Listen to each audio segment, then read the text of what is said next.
Black Men Cry Too is an invitation for men of color to feel safe to share their truth and unpack their hurt. This space was created for Black men to feel empowered and know it's okay that they can cry too.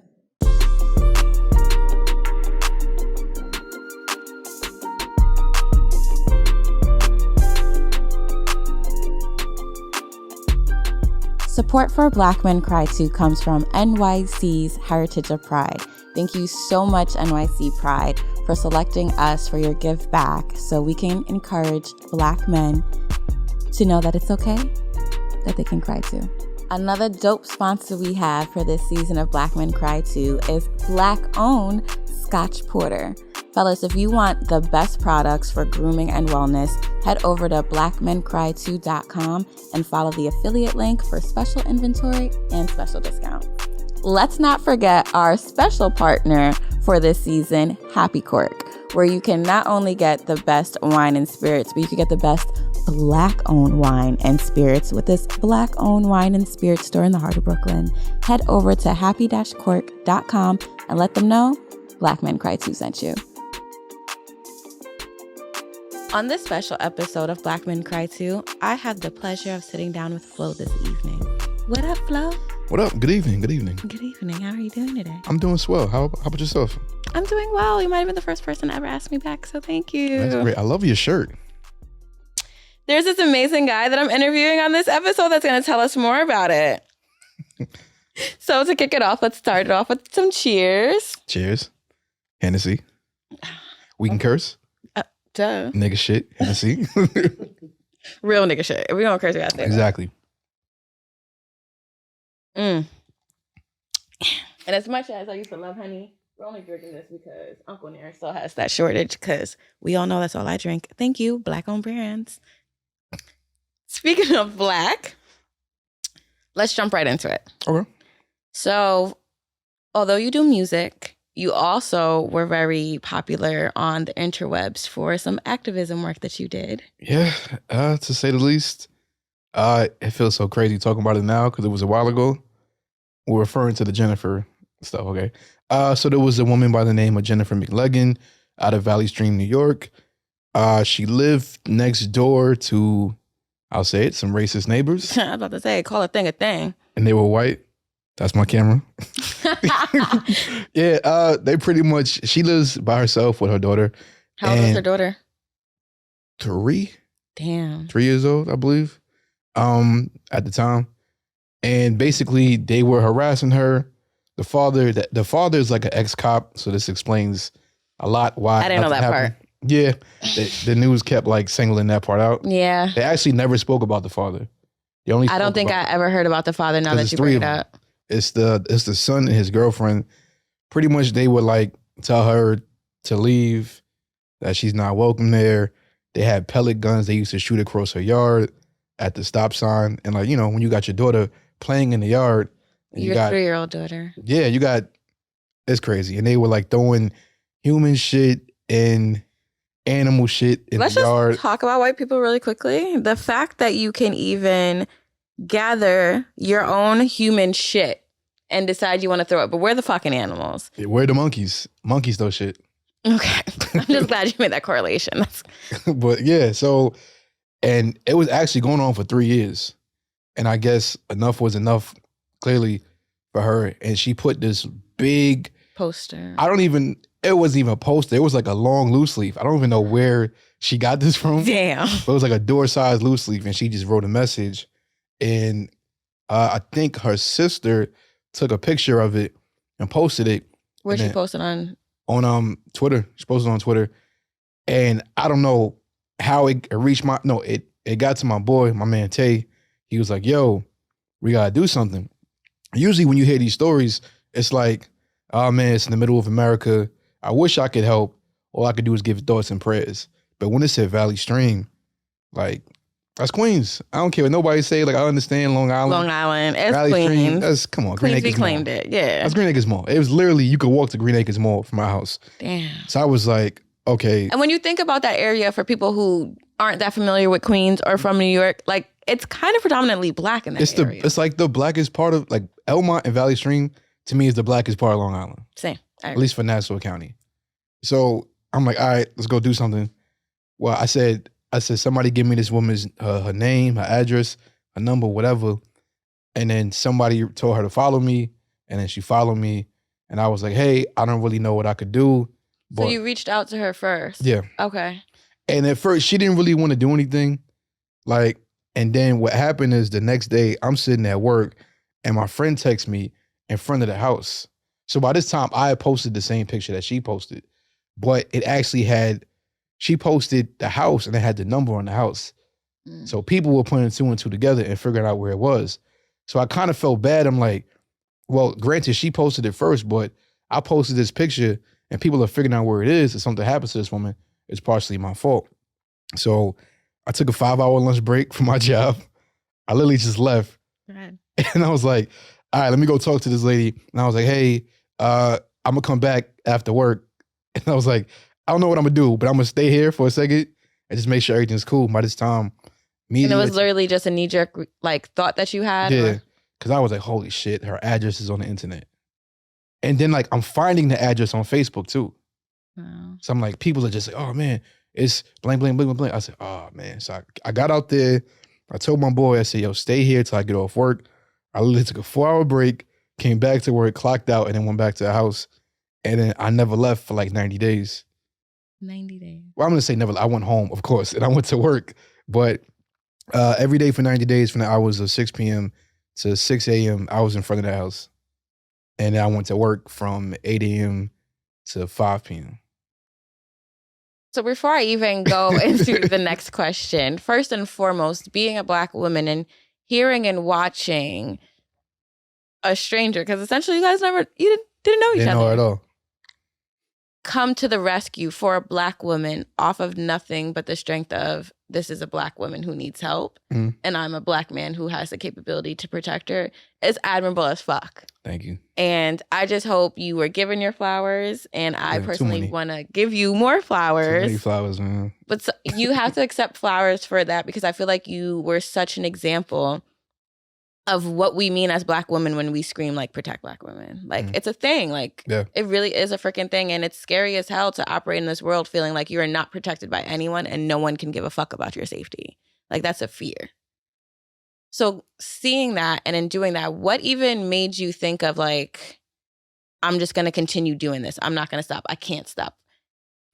I don't know. I guess it was a knee-jerk reaction that turned into a long-term reaction. And I was just first it was yo, my adrenaline was so crazy. I don't think I slept that first 20 days. Just up, probably looking crazy. I used to sit on the hood of my car, just chilling. I had a jump rope. I used to jump rope in front of the neighbor's house, just for no reason. Neighbors. Yeah, just looking at the house, jump roping, be boxing, do push-ups, just anything that's gonna keep me awake. So I don't know. It was the adrenaline, and this is around the time of Breonna Taylor.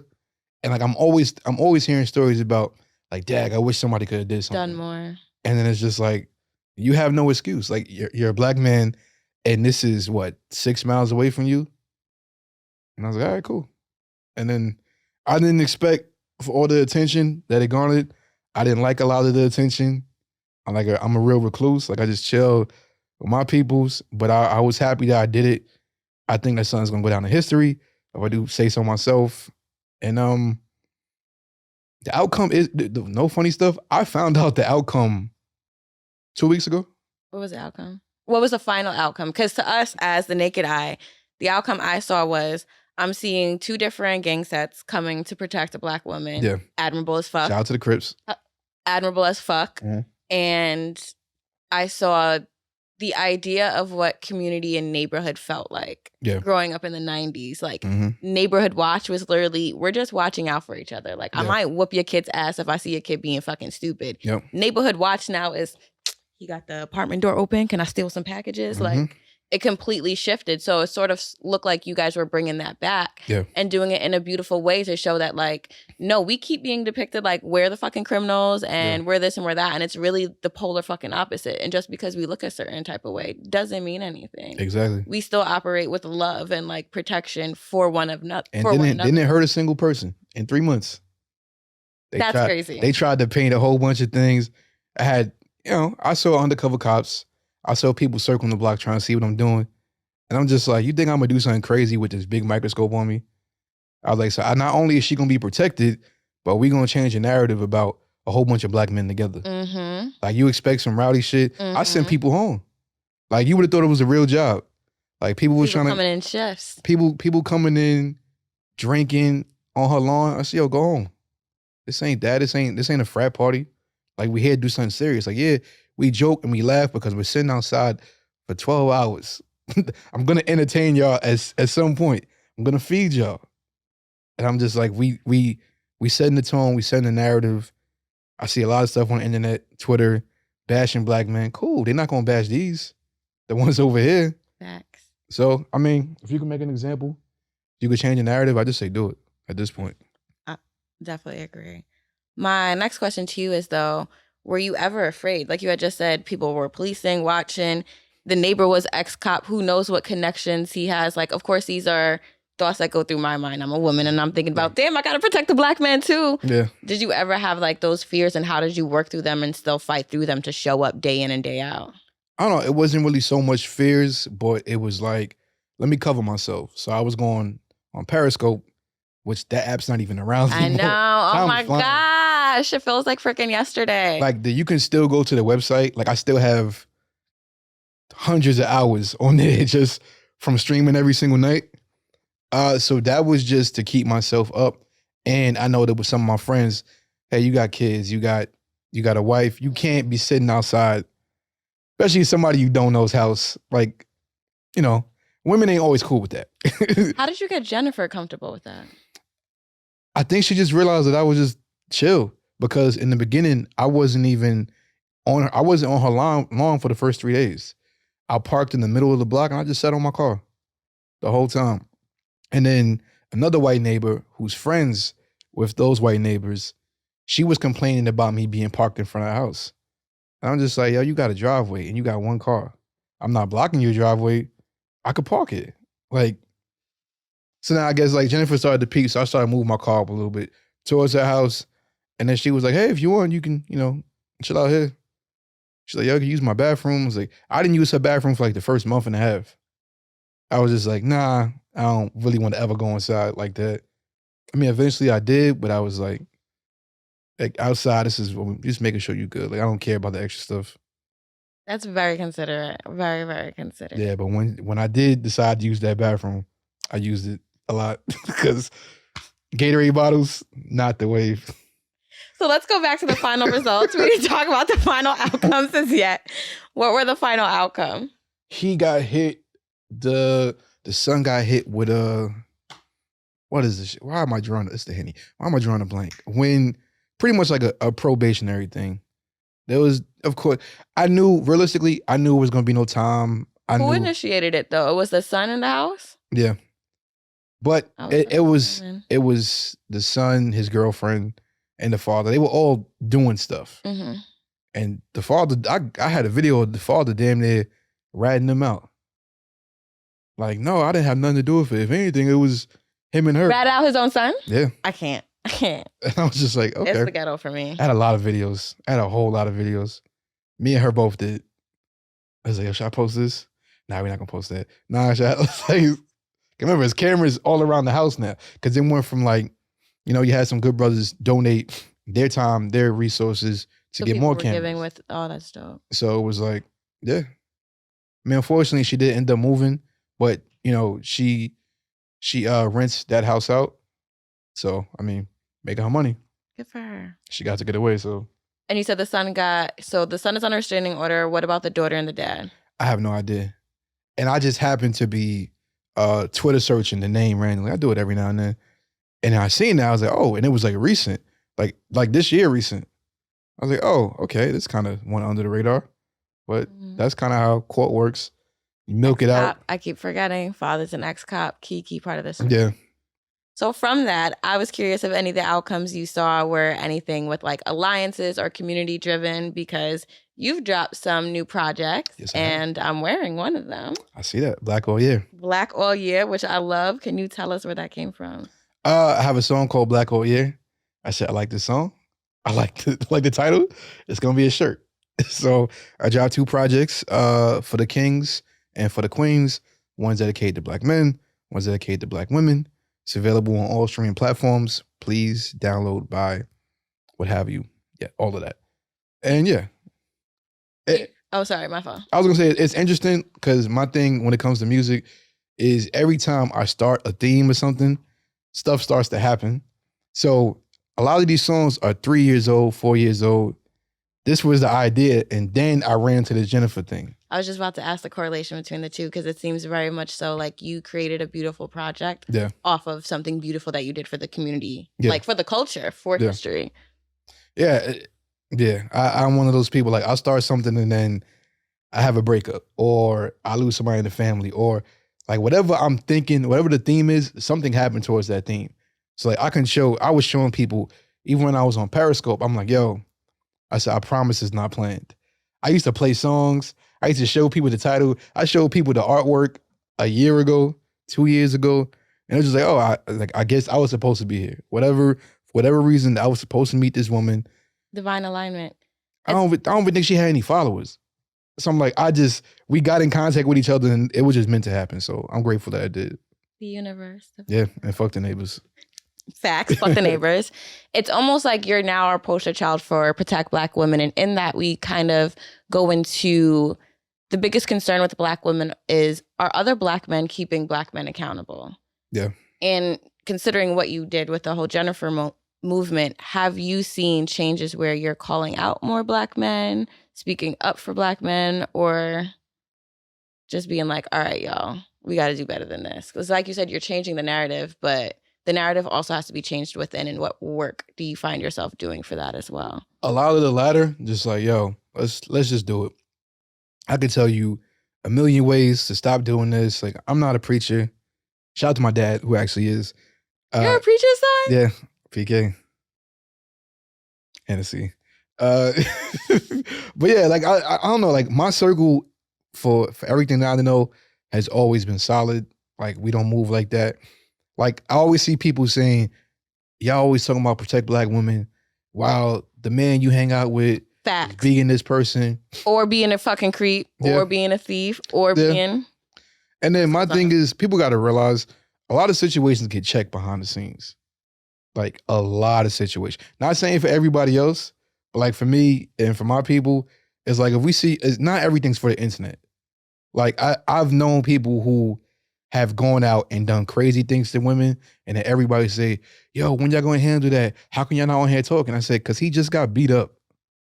Like, and no one's gonna promote that. Like, no one's gonna be like, hey, you deserve that. Well, I don't think it's a matter of beat up. I think for us, it's a matter of if you can publicly stand by your mans, publicly call your mans out too. Yeah. Especially if you see your mans doing something wild publicly, or publicly disown your mans when you know your mans has been bugging. Like, and I think that's the hardest part for us as women looking at our male counterparts. Like, yo, this is what we freaking mean. Like, we're not trying to destroy relationships. We're trying to show how serious of a problem and how problematic this person is and detrimental he is towards us. So you can't say it's protect Black women if you don't see, like... And it's scary. Like, I've never been a woman a day in my life. It's 2022, so if you want to be, you can. But I've never... Respect everyone's decision and choices here. I've never been, but I'm like, I think about stuff like, I've always been taught to, especially like right now at night, I'm not walking behind anybody. Man, woman, child. I'll go out my way to make sure that I'm visible in some capacity. I might be diagonal, I might be closer to your side, but I'm never behind you. I don't like people behind me. Me neither. So I'll be thinking like, dang, if I was a woman and I got a man walking behind me, who knows how this ends? Like, who knows? It could be any, like, I read the craziest stories. Yeah. To the point that I gotta like close my phone. I'm like, damn, like, there's no phone for a woman to close. This is actual life. Yeah.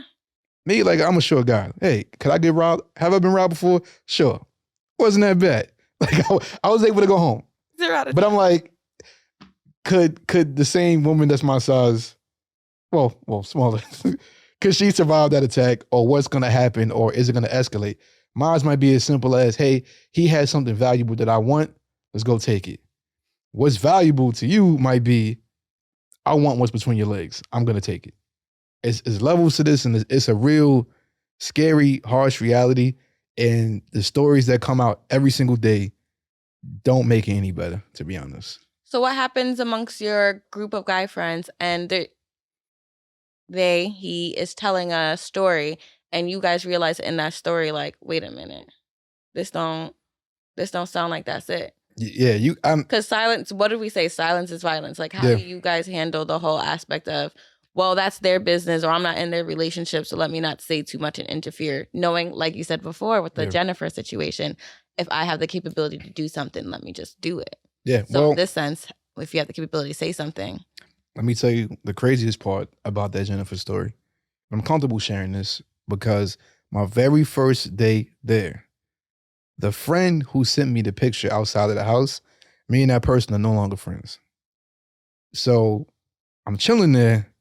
My other friend, I won't say anybody's name, him and another friend come there, and I'm walking with them to CVS, and they like, hey, you know him?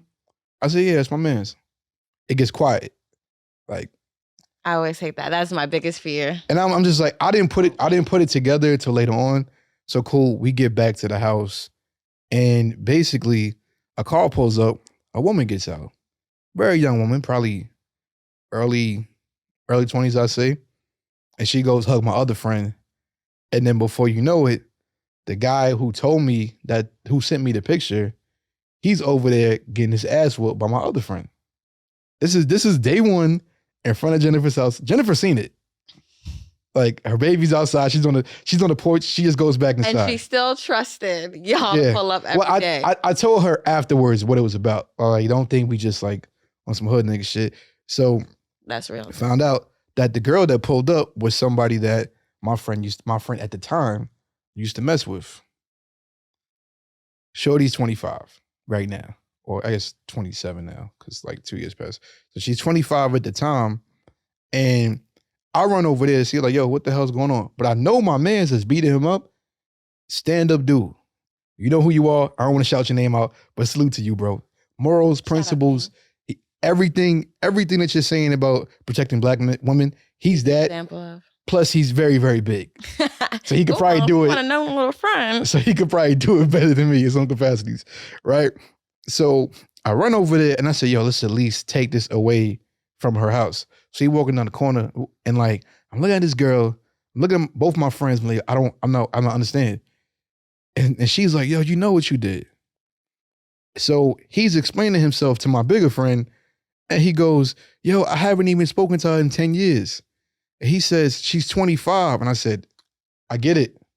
In that moment, and I walked away. No need to say anything else.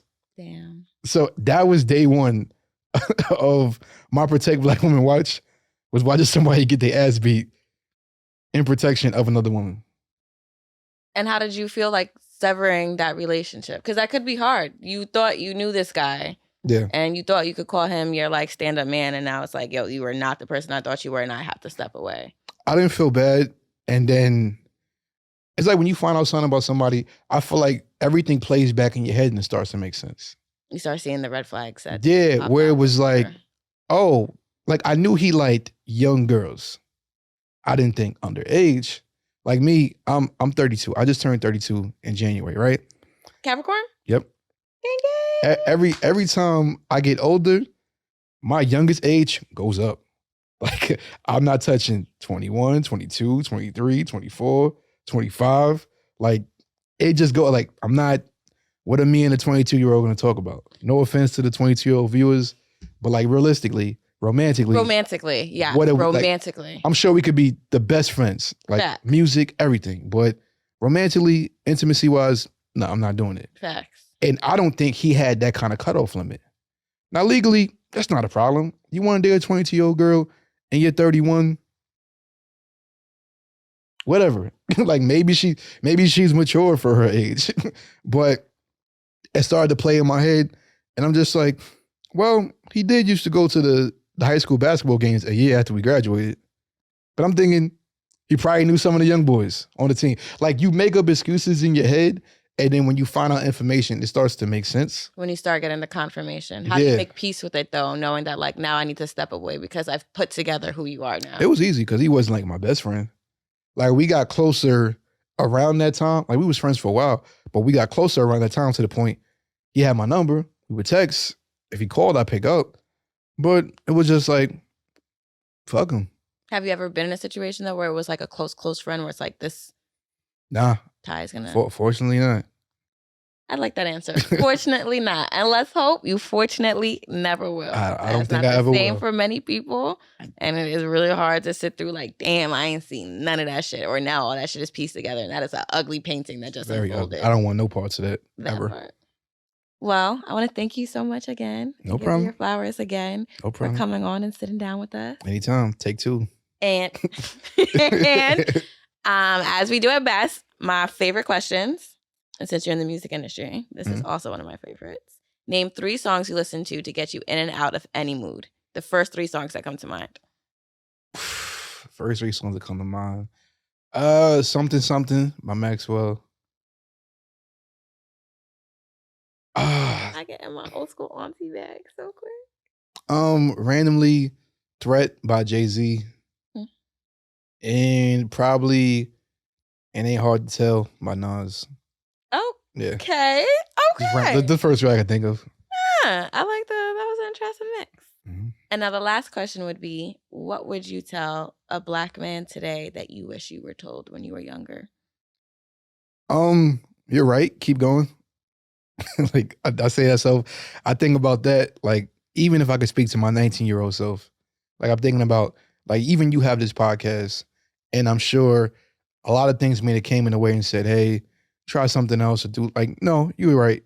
Like whatever you're passionate about, just keep going in that direction and eventually stars align and it's gonna pop no matter what you think it won't. That was beautiful. Thank you. I'll try.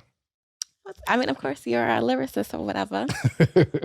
As always, you can continue tuning in and joining the conversation over at Instagram as well as YouTube, BlackMenCryToo, TOO, 2 O's. Thank you again for tuning in.